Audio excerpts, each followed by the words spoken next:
Oi, gente, a paz, tudo bem? Vamos dar sequência ao estudo do livro de Atos. Estamos no capítulo 12, mas antes de iniciar o capítulo 12, eu só quero recapitular um pouco o que nós vimos em Atos 11.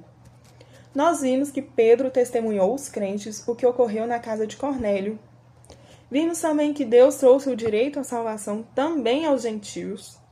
E vimos também a união dos irmãos durante o período de fome. Agora, em Atos 12, nós temos alguns personagens reais que foram citados aqui no capítulo 12. Temos Herodes, que era quem governava naquele tempo. Nós temos Tiago, que era irmão de João, um dos 12 discípulos de Jesus. Temos o apóstolo Pedro, o anjo do Senhor, a Maria, que era mãe de João, que tinha como sobrenome Marcos, a igreja em oração e o povo de Tiro e Sidom.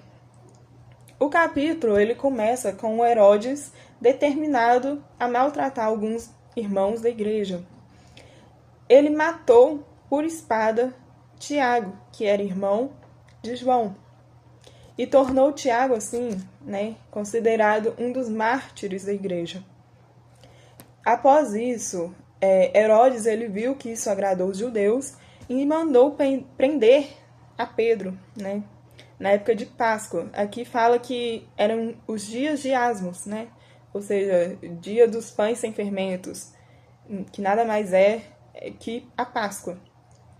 E ele fala assim, no versículo 4, e havendo prendido, o encerrou na prisão, entregando-o a 4 quaternos de soldados para que o guardassem, querendo apresentá-lo ao povo depois da Páscoa.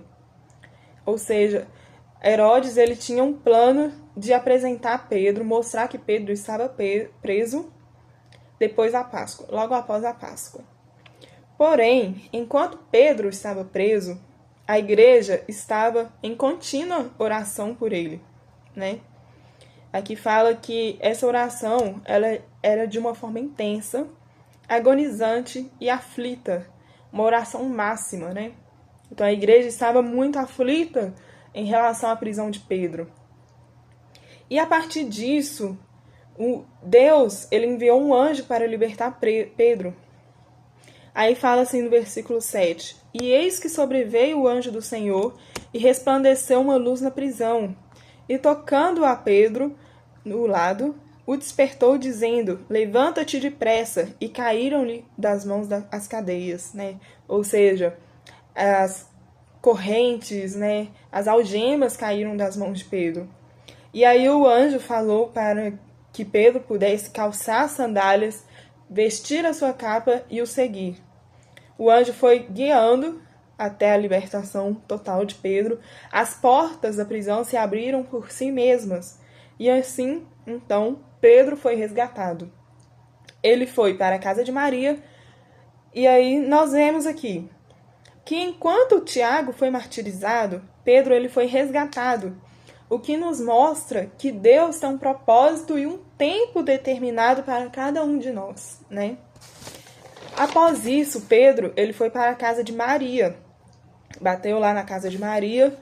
E quem era Maria? Maria era mãe de João, que tinha como sobrenome Marcos, e a sua casa era um ponto de oração, um ponto de encontro.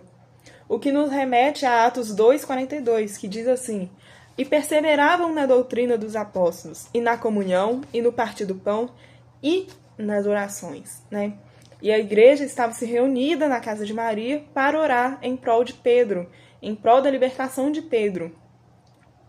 Então Pedro, ao chegar lá, ele testemunhou que ele foi livre, a libertação, o que Deus fez por ele, e revelou algo incrível, que a igreja, as orações da igreja haviam sido ouvidas, Então Pedro pede para que a igreja contasse o que aconteceu a Tiago e aos irmãos. Só que esse Tiago falado aqui por Pedro não é o mesmo que foi morto por espada, Não é o mesmo que se tornou mártir. Então, após isso, Herodes, ele não ficou satisfeito, obviamente, e mandou justiçar os soldados que guardavam Pedro, Ele procurou por Pedro, não encontrou, então mandou sentenciar né, sentenciou os soldados que estavam guardando Pedro. E após isso, nós temos um evento com o povo de Tiro e Sidom. Herodes, ele estava muito irritado com esse povo. E aí, só que esse povo de Tiro e Sidom dependiam dele, do rei, para se abastecer. Então, em um dia específico, né, Herodes se vestiu com vestes reais e deu vazão a esse povo para que eles falassem. E então esse povo começou a exaltar de forma excessivamente, a elogiar Herodes como se ele fosse um deus. E eles disseram assim: é a voz de Deus, não de um homem, né? E pelo fato de Herodes não engrandecer e glorificar a Deus, não colocar Deus como o principal, né? Um anjo feriu e assim Herodes morre comido de bicho. Terrível. Foi comido de bicho. O que nos lembra em Provérbios 16:18, que fala assim: a soberba precede a ruína, o espírito arrogante vem antes da queda, né? Então, a soberba, ela vem antes da queda. E foi o que aconteceu com Herodes. Por se auto-engrandecer, ele foi comido por bicho, né? E aí a palavra fala assim, no versículo 24, e a palavra de Deus crescia e se multiplicava. Ou seja, nada pode parar a igreja do Senhor. A perseguição não parou a igreja. Pelo contrário, a igreja ela crescia e se multiplicava, né? E finaliza no versículo 25, dizendo assim: e Barnabé e Saulo, havendo terminado aquele serviço, voltaram de Jerusalém, levando também consigo a João, que tinha por sobrenome Marcos. E assim encerra o capítulo 12. Espero que vocês tenham entendido. Se tiverem dúvidas, pode me procurar. Pode procurar qualquer um da organização. E é isso. Deus abençoe.